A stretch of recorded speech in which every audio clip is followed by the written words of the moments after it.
60 years ago, there was nothing here.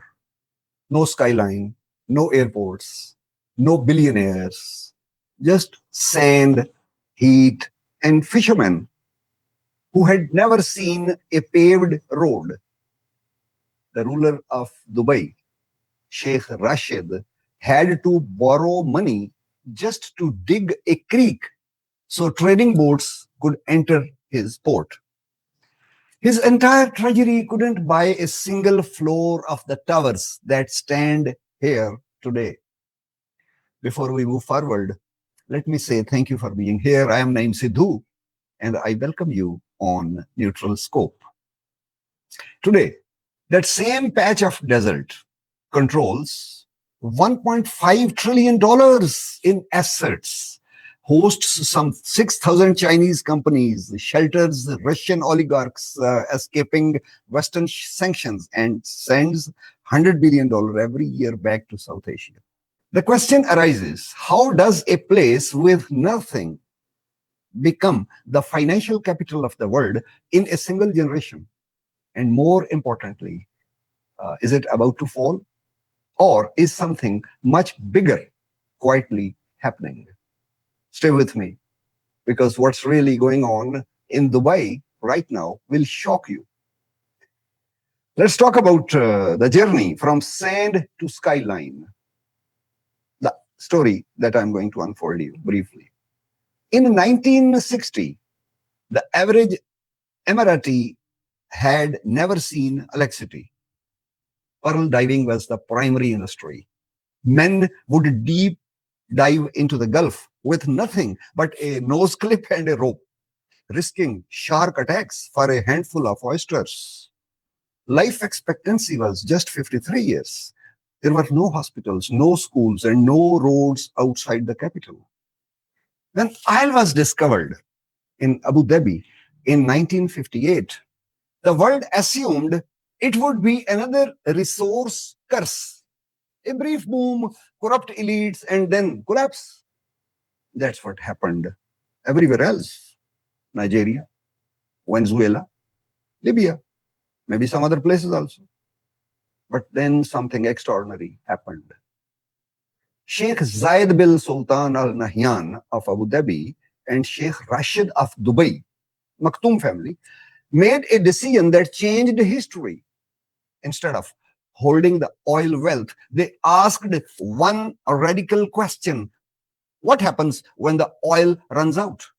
So they built airports before they built palaces. They built ports before they built highways. They invited the world in before they knew if the world would come. And by 1985, Dubai had already become a regional trading hub. By 2000, it was unrecognizable. By 2010, after surviving a brutal financial crisis that nearly broke it, it came back stronger than anyone predicted. That pattern of near death and resurrection, remember it, because it is the key to understanding Dubai today.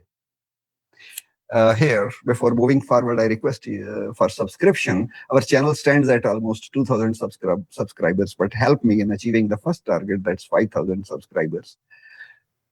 Now let's talk about the security bubble. And let's try to answer why nobody touches Dubai. Dubai sits in one of the most volatile neighborhoods on earth. Iran to the north, Yemen in conflict to the south, Iraq and Syria in ruins nearby.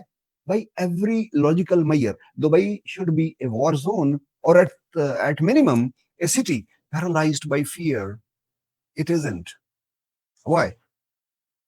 Because the UAE mastered something called strategic hedging, and they mastered it before most countries even understood the concept. Now, just to have a look, the UAE has deep military partnerships with the United States.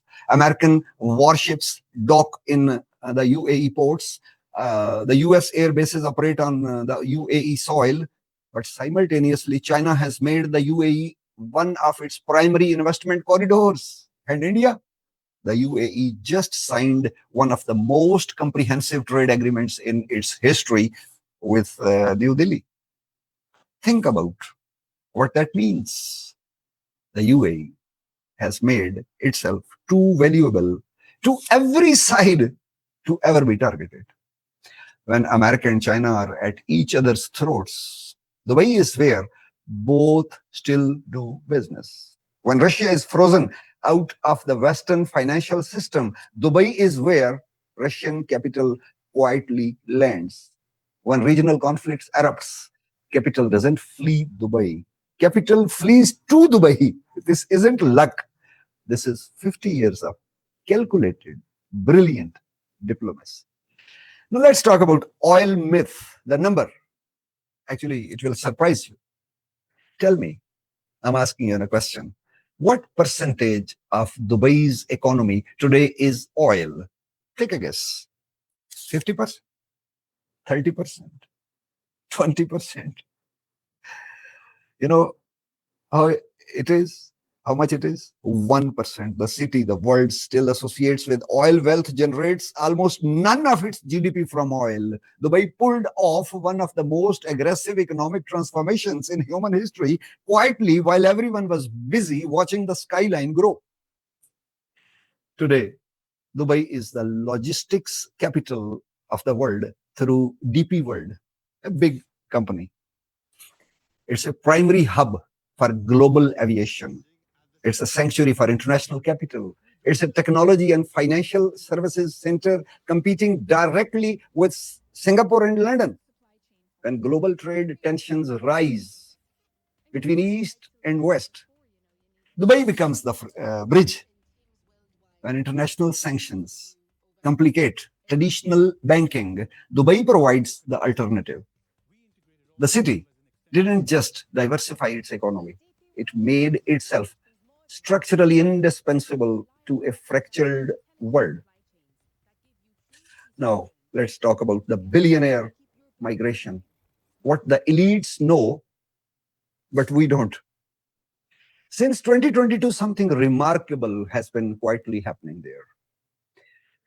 You know, Russian billionaires frozen out of London, Monaco, and Geneva relocated their headquarters to Dubai by the hundreds.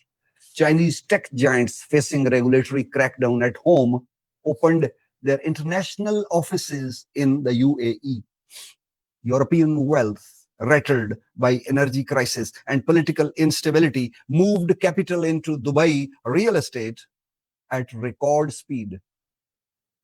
These aren't just tourists. These aren't speculators. These are the most sophisticated capital allocators on the planet. And they all independently reached the same conclusion. Dubai is the safest place to park money in a world on fire.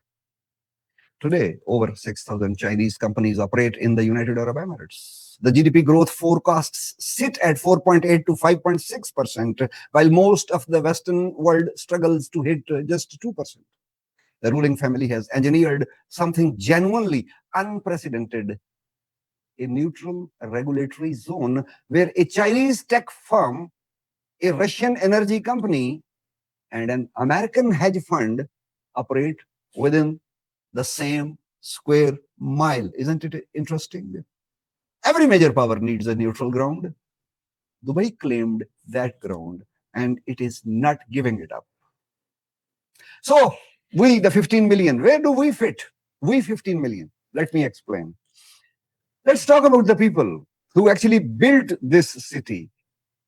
Your cousin, maybe my brother, maybe not the sheikh, not the billionaires, the 15 million South Asians from Pakistan, India, Bangladesh, who laid every brick, coded every system, ran every hospital, staffed every hotel that made Dubai what it is. Here's the fear. As Dubai moves towards AI, automation, and high-skill industries, are we being replaced? Here's the truth. The relationship is deepening, not ending. The UAE just signed a comprehensive economic partnership agreement, CEPA, with India. Similar strategic dialogues are advancing with Pakistan. The Golden Visa Program, long-term residency for skilled workers and entrepreneurs exists for one reason. Dubai wants to lock in South Asian talent for the next 50 years. Yes, the era of volume is ending. Thousands of unskilled positions are disappearing and they're not coming back. But the era of value is beginning. We need to understand this point. Dubai needs engineers from Lahore. It needs tech talent from Bengaluru. It needs entrepreneurs from Dhaka. The 100 billion remittance corridor between Dubai and South Asia isn't disappearing. It is being restructured. The Dubai dream isn't dying. It is becoming more demanding, more competitive, more permanent. The question is not whether there is a place for South Asians in the new Dubai. The question is whether South Asians will upgrade fast enough to claim that space that's available there in Dubai and UAE. Now, is Dubai falling? Look at the evidence. A city that went from pearl diving to $1.5 trillion in one generation. A city that survived the 2008 financial crisis when the world wrote its obituary. A city that turned global chaos, sanctions, trade wars, regional conflict into a competitive advantage. Dubai doesn't fall. Dubai feeds on instability. For every South Asian watching this, the message is simple. The platform is still there. The opportunity is real, but the city is upgrading and the workforce must upgrade with it. We need to learn how to survive there. The fishermen who built this city had nothing but courage and vision.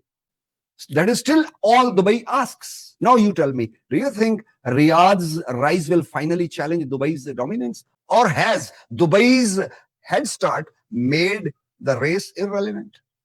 Drop your answer below in the comment section. And for a sane perspective on a complex world, this is Neutral Scope. I am NAEEM Sidhου.